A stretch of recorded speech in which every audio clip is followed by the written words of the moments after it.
guys, what's going on? Maggie from M&R here. Today we are in Phoenix, Arizona, visiting our friends over at Kaizink. Let's go. Hey Quinn. Hi Maggie. Nice to meet you. Thank you for having us here, and I'm excited to see your shop. Let's check it out. Yeah. Let's go. So what are you guys running over here at Kaizink? We're running a little bit of everything. We're not your traditional screen print shop or embroidery shop. We consider ourselves a marketing partner to our clients. So we do everything from small format to large format to screen print, embroidery, direct to garment, direct to film, laser engraving. If you can put a logo on it, we can produce it. So over here we have small format, which is the business cards, brochures, flyers, that sort of thing. And then we've got large format right here. People, when they come in, they tend to notice that it's a little bit tight in here, but everything is very intentionally placed.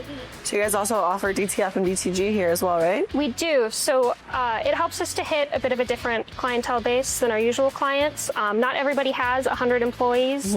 And sometimes they want things that are a little more personalized or a little more color that's not as easy to achieve on the presses. So it gives us a little bit of a different area that we can market to our clients. Everything in here you'll see is on wheels. There's only a couple things that we aren't able to get on wheels. The screen print presses, obviously, they're very heavy and they start to spin when on wheels. Not the liability that we want. No way. And then some of our cutters, again, the weight of them on the wheels isn't great for them. But everything else is very modular, so we can move the shop around to find different things that fit us. If we need longer tables, if we need more space for different projects, we can wheel it all around. Another life hack. Get into the darkroom. We consider this the heart of the screen print operation. Obviously, you know, good screens are very important to good screen printing. Our reclaim is the only piece of this that is not fully digital. We're still manually reclaiming screens. When we moved into this building, there was no floor drain already in here.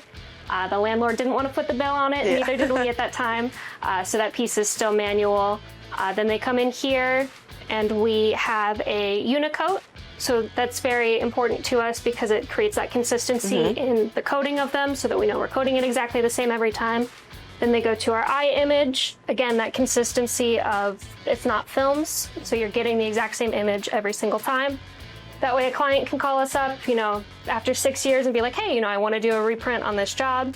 And we can do it exactly the same without having to store those screens. Right. Yeah, the investment really in pre-press makes a big difference to your quality out there. Yeah, we invested a lot in our darkroom because we know that the quality starts in here. See a lot of blue in here, Quinn. What kind of equipment you're running? We're running 2 Cobras as well as fusion dryers. There's a couple things that you might notice about our shop that are a little different than other shops. For starters, we're clean. It's very clean. There's no ink and on bright. the equipment. There's no ink on the floors. We custom mix ink for every single job, so that we know that we are hitting our clients, you know, exact Pantone colors, so that they're not making any compromises there. We also don't have any screens.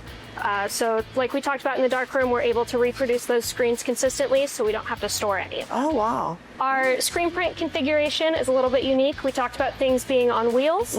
Our dryers are also on wheels. Oh, really? So there's some little marks on the floor so that these can be run tandem or individually. Okay. So we can pivot the dryers and we can run this press out and that press out if we're running, you know, single location jobs like a front or a back. When we're running fronts and backs at the same time, they combine the presses together. So they're able to run the backs on this press, and the operator from press A will offload them onto the dryer. And the operator for press B will load from the dryer to the press. So he's loading fronts and neck tags over there, and then he will offload it over here, and then the operator at the end will fold tag them and package them in line. Where are we now? Now we're in embroidery.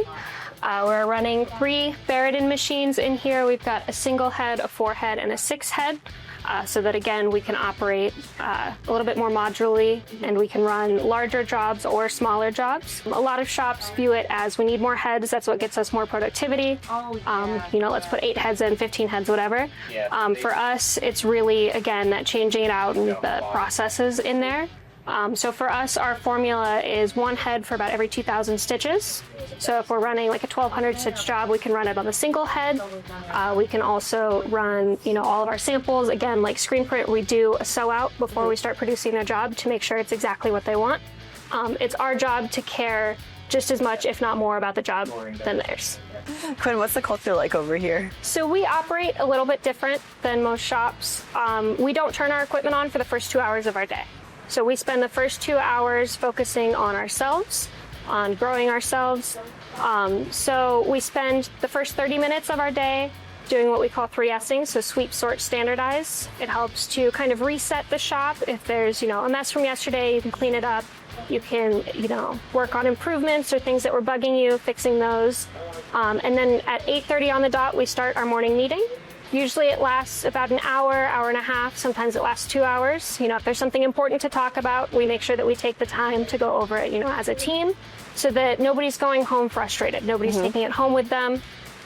There's always solutions to things. So we want to make sure that everybody's involved so that it's not just decisions being made by people who aren't doing the work.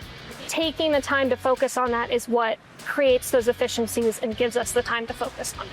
Yeah, and it's a beautiful vibe here, clean shop. Can I ask for more? Brian, who is your customer base you guys serve here at Kaizink? So here at Kaizink, we have 3 main verticals, and so that's going to be trade, so construction, plumbers, electricians, that type of industry, as well as merch, and so that's going to be fulfillment for brands, as well as small franchises. So some of them are like Popeyes, Dunkin' Donuts, local McDonald's, those types of businesses. So Nick, can you tell me a little bit about the backstory of Kaizink, how it started, how you got in this industry? Sure.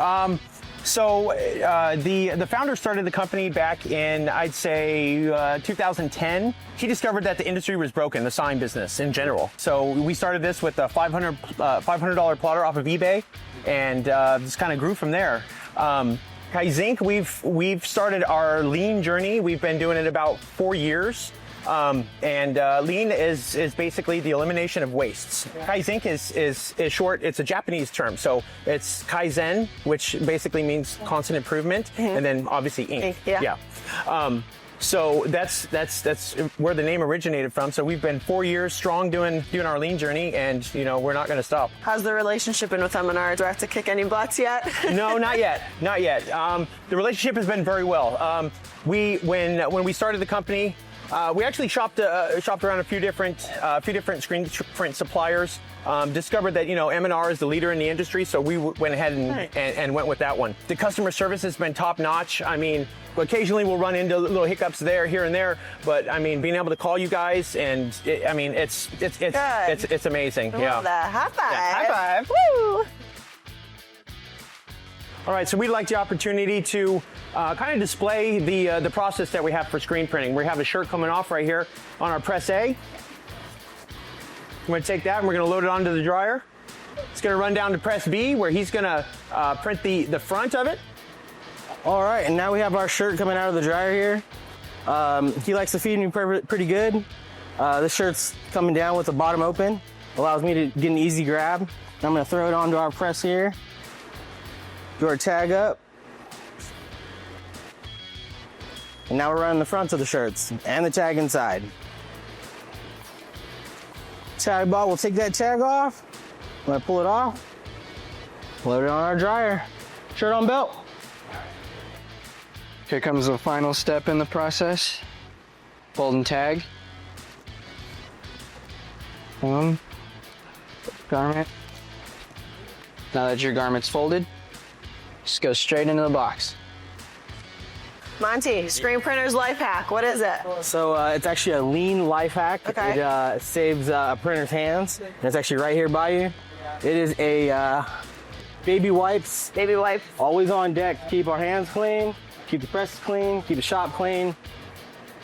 They're just perfect. Yeah. Doesn't get any better than a baby wipe. Now you got to dab. You got to dab. That's when you do a life hack, you got to dab. Quinn, thank you so much for having us here. Thank you guys for coming out. I'd like to be the official Blue Crew squeegee. Take good care of my baby. And we can't wait to see you guys in the future and see where you grow from here. Yeah, we'd love to have you guys come back. Perfect. We will be back.